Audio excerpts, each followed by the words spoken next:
Inside ADX Florence, 13 meal logs that revealed a flaw. Stay with this story. What happens next almost didn't get stopped. The tray stopped moving halfway through the slot. In ADX Florence, nothing is supposed to stop halfway. The system is built on completion. Doors close fully, lights cut cleanly, trays slide in and out on schedule. When something pauses, even for a second, it's logged. This one wasn't.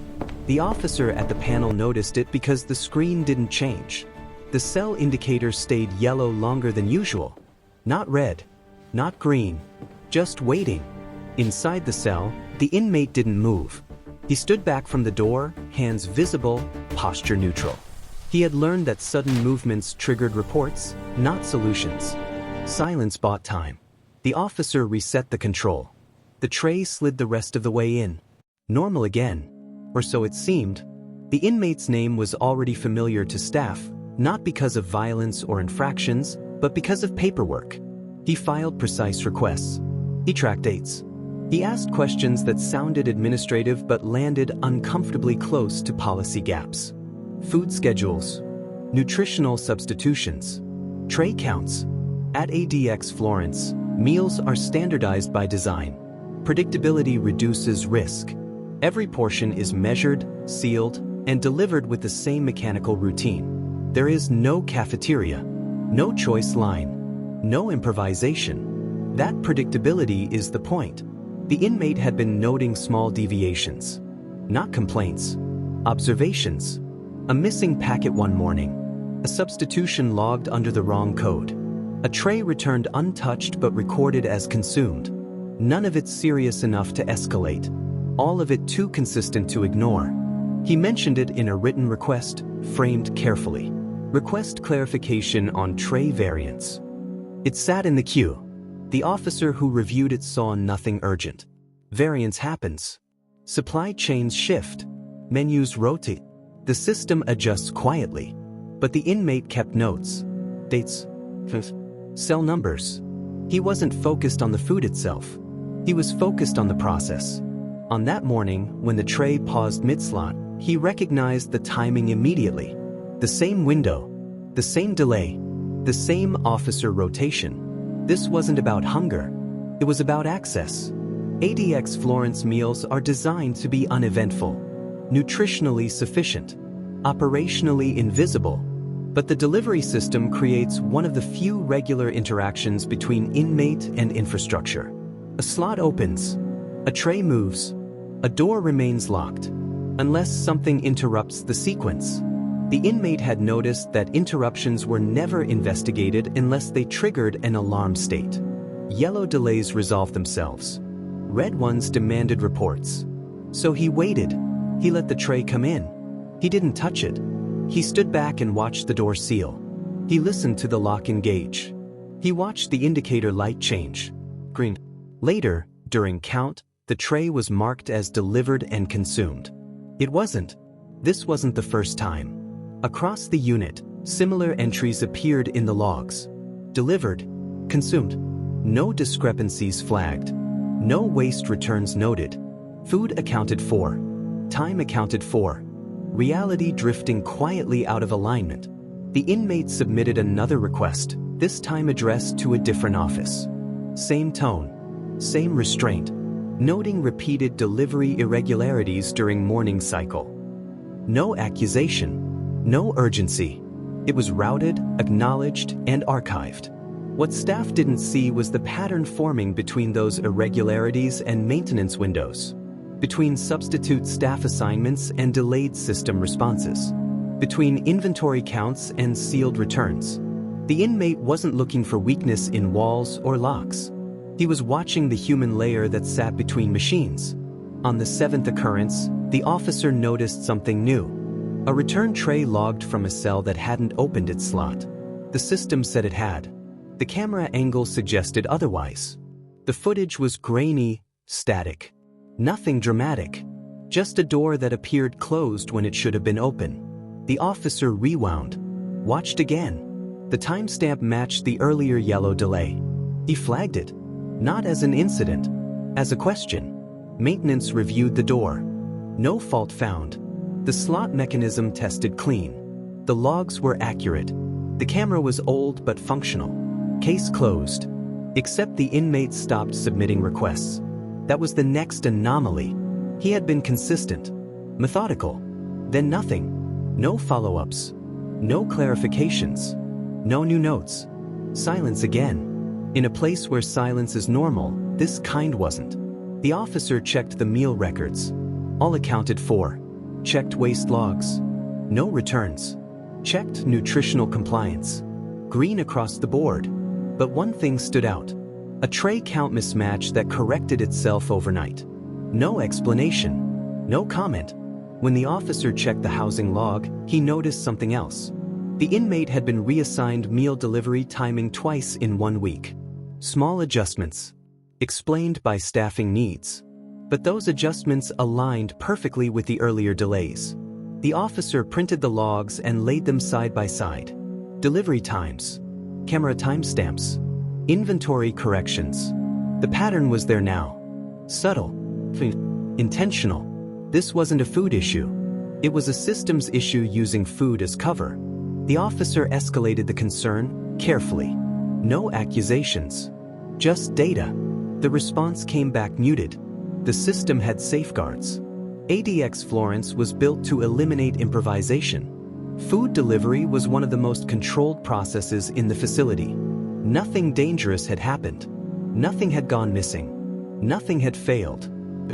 That night, during a routine audit, a supervisor reviewed archived footage tied to the earlier delay. Not the live feed. The stored file. It skipped a frame. Just one. Enough to break continuity. Enough to hide something small. The supervisor requested the full log history for the inmates unit. Years, not weeks. When they checked the logs, everything changed. The first assumption was simple, a technical glitch. At ADX Florence, that explanation carries weight. The facility runs on layered redundancy, mechanical, digital, and human oversight stacked together to eliminate blind spots. When something slips through, the instinct is to blame aging hardware, not design. The archived footage was sent to technical review. Nothing obvious surfaced. No tampering. No system breach. The missing frame was attributed to compression loss during storage. Rare, but documented. The supervisor signed off. That was the mistake. Because the inmate wasn't exploiting broken equipment. He was exploiting trust in averages. ADX Florence does not rely on constant human observation. It relies on consistency. Schedules repeat. Procedures lock into rhythm. Staff rotate with precision meant to remove unpredictability. The inmate had learned that rhythm. He knew which officers reset alerts automatically, which maintenance tickets were closed without physical inspection, which camera angles were assumed reliable because they always had been. And most importantly, he knew which irregularities were statistically invisible. A single missing condiment packet meant nothing. A single delayed tray meant nothing. A single skipped video frame meant nothing. But aligned together, they created space. After the audit was closed, operations continued as normal. Meal deliveries resumed on schedule. Inventory reconciled cleanly. No alarms were triggered. Inside his cell, the inmate waited. He didn't rush. He didn't repeat the pattern immediately. He allowed weeks to pass. Long enough for the concern to fade. Long enough for the flagged logs to disappear into archived data. Then he began again. This time, the deviations were smaller. A delay shortened by seconds. A tray returned clean but logged late. A camera feed that held steady while something subtle happened just outside its frame. Nothing that crossed thresholds. The officer who had first noticed the issue sensed it again, but couldn't prove it. Each time he checked, the system resolved itself. The numbers balanced. The reports aligned. The data told him everything was fine. During a staffing shift change, the inmate was reassigned a temporary meal window. A minor operational adjustment, barely worth noting. But that window overlapped with a scheduled maintenance check on a separate wing. Doors cycled differently during those checks. Locks were tested in batches. Control room attention shifted.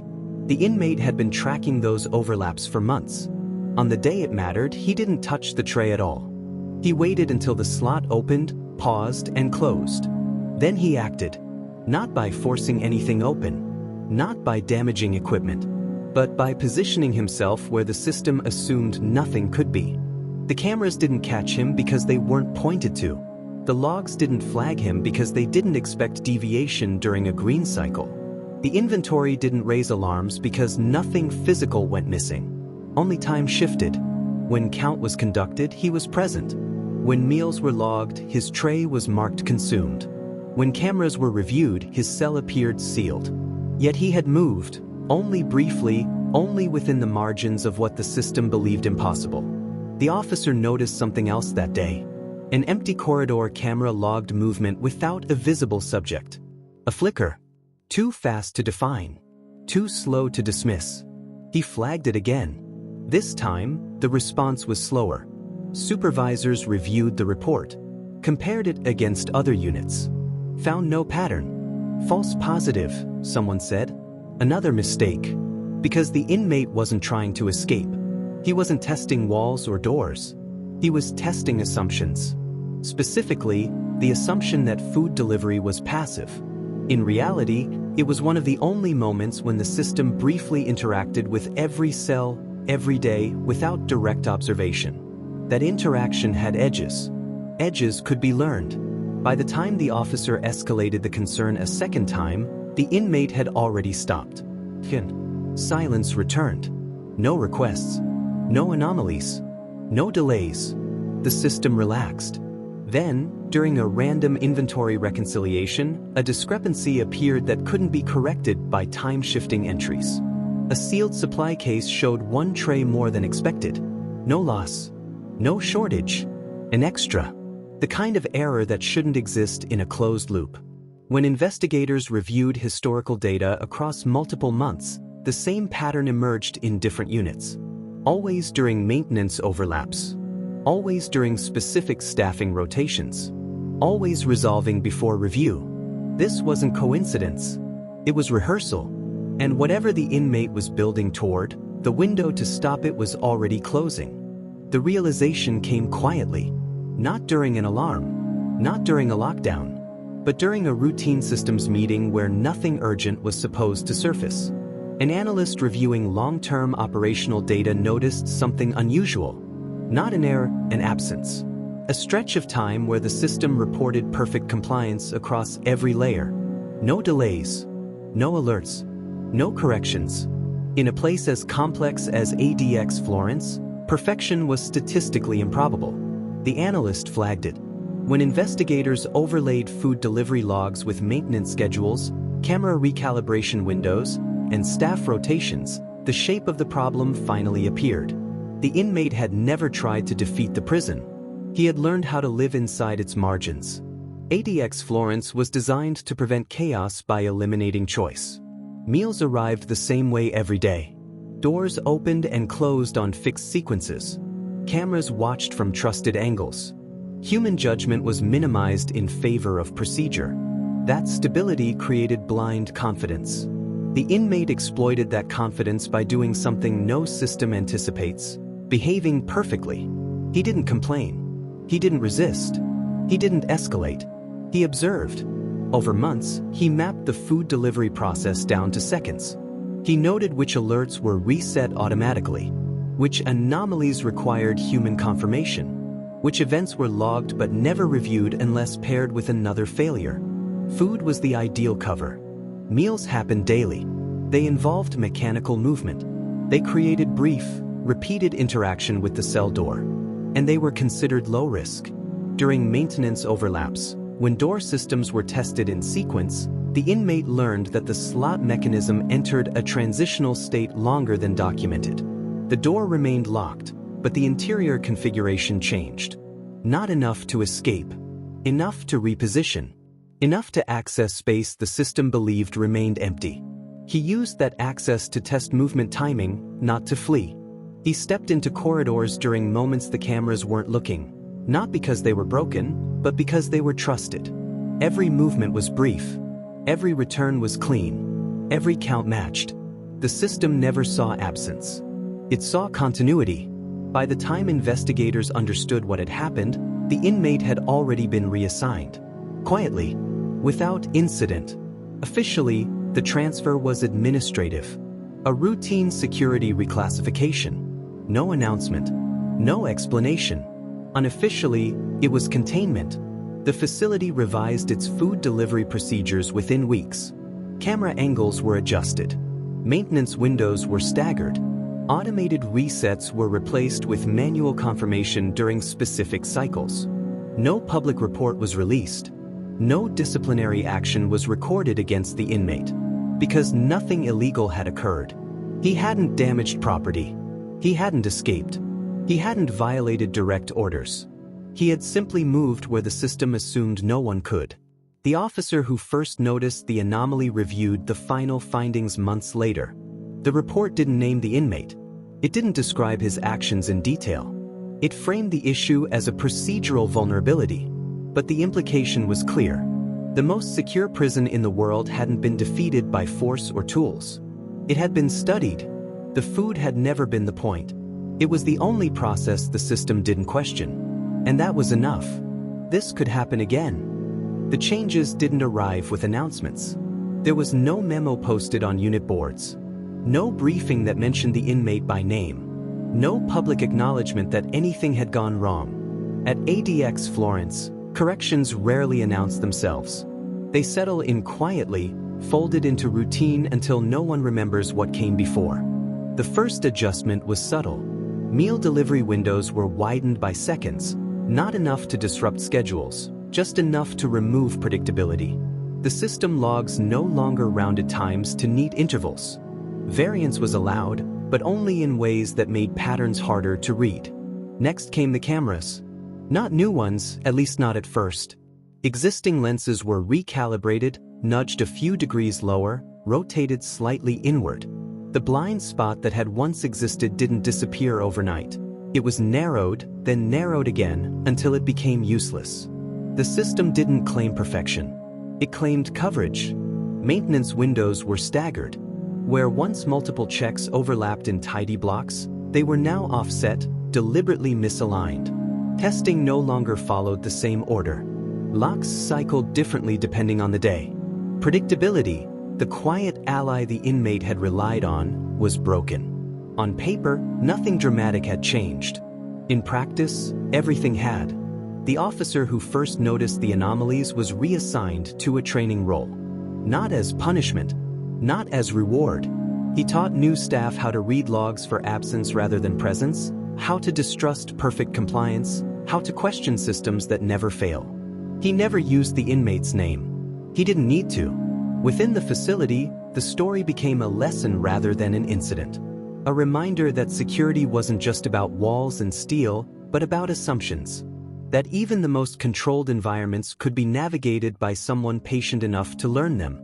The inmate himself was never disciplined. There was nothing to discipline. No damaged equipment.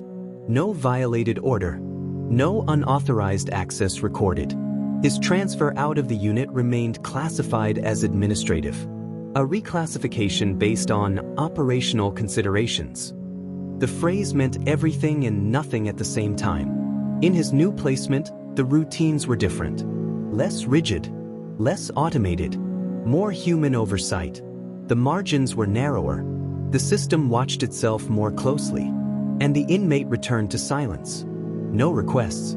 No observations. No notes. Those who later reviewed the case struggled with that silence. It was easier to understand an escape attempt, a confrontation, a breach. Those events fit expectations. They triggered responses. This case didn't. It suggested something more uncomfortable, that a person could move through a system without opposing it, could test boundaries without breaking rules, could expose vulnerabilities without ever intending to exploit them fully. That possibility lingered. In the months that followed, similar audits were quietly conducted at other facilities. Not just supermax prisons, but places where routine had hardened into certainty. Food delivery systems, medical call procedures, count protocols. Anywhere predictability had replaced curiosity. No other cases surfaced that matched this one exactly. But that wasn't reassuring. If anything, it reinforced the lesson: absence of evidence was not evidence of absence. The system adjusted again, incrementally. Automated resets required human confirmation. Logs flagged perfection as suspicious. Analysts were trained to look for what wasn't there. Still, the core truth remained. ADX Florence had not been defeated by force. It had not been breached by tools or accomplices. It had been understood, and understanding, in a place built to prevent it, carried its own kind of risk. Years later, a junior analyst reviewing archival data noticed the case file again. It had been reclassified twice, stripped of detail each time, reduced to procedural language that concealed its origin.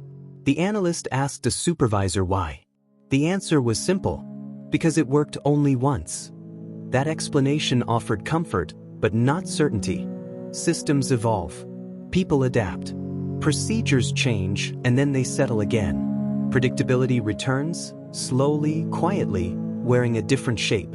The inmate had shown that even the most secure environments contain moments of transition, brief, repeatable, easy to miss. That those moments could be mapped. That patience could be more effective than pressure. No policy could erase that knowledge. Only time could bury it, and time, like routine, has a way of repeating itself. This could happen again. If this story shook you, the next one will be worse.